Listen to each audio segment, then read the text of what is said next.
Hello everyone, and welcome back to the channel. Today, we're diving deep into the cinematic event we've all been waiting for, James Cameron's highly anticipated sequel, Avatar, Fire and Ash. Now, before we get into the details, let's just establish something. We're talking about an Avatar film, which means we're setting our expectations for a visual spectacle unlike anything else on the big screen. The latest installment, officially titled Avatar, Fire and Ash, is scheduled to ignite theaters on December 19, 2025. That's right, mark your calendars. Coming off the immense success of The Way of Water, this threequel has a lot to live up to, not just in terms of box office, but in deepening the narrative of the Sully family and the world of Pandora. The core of the story, as we know, continues the saga of Jake Sully and their children, now facing a world that is expanding far beyond the familiar lush forests and the stunning, yet newly explored, oceans. The title itself, Fire and Ash, is a huge clue about where James Cameron is taking us.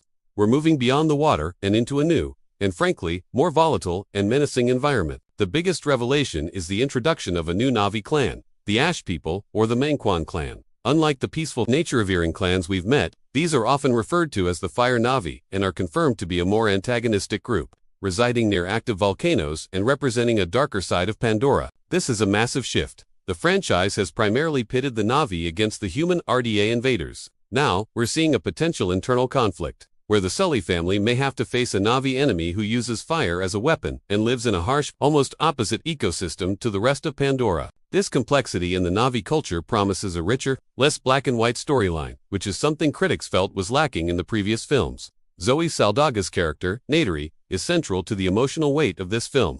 We know she's still reeling from the devastating loss of her son Nedium in The Way of Water. Early reports suggest her grief will fuel her actions, leading her to question the fight and potentially adding an intense, raw layer to her warrior persona. The emotional stakes, as Cameron himself has teased, are going to be incredibly high. Stephen Lang's Colonel Miles Quaritch, in his recombinant form, is also set to return and is expected to continue his complex, almost tragic relationship with his biological son, Spider, who made the shocking choice to save his father at the end of the last film. This dynamic, a human raised as Na'vi and a human avatar containing a dead colonel's memory, is ripe for some serious dramatic payoff. Rumors are strong that Spider-S's difficult position might even lead him to align with the RDA or the Ash people, setting up a heartbreaking twist that could be a defining moment of the whole saga. Visually, if the first two films were a benchmark for what CGI and 3D technology can achieve, Fire and Ash promises to raise that bar again. We're expecting breathtaking new biomes, the Fire and Ash environment, new creatures, and new Na'vi designs. We're told we'll see more of Pandora than ever before, venturing into different regions like the Ash Village, and possibly even into new airborne cultures, like the teased Wind Traders. Another key piece of information is that Avatar 3 will reportedly feature a massive plot twist.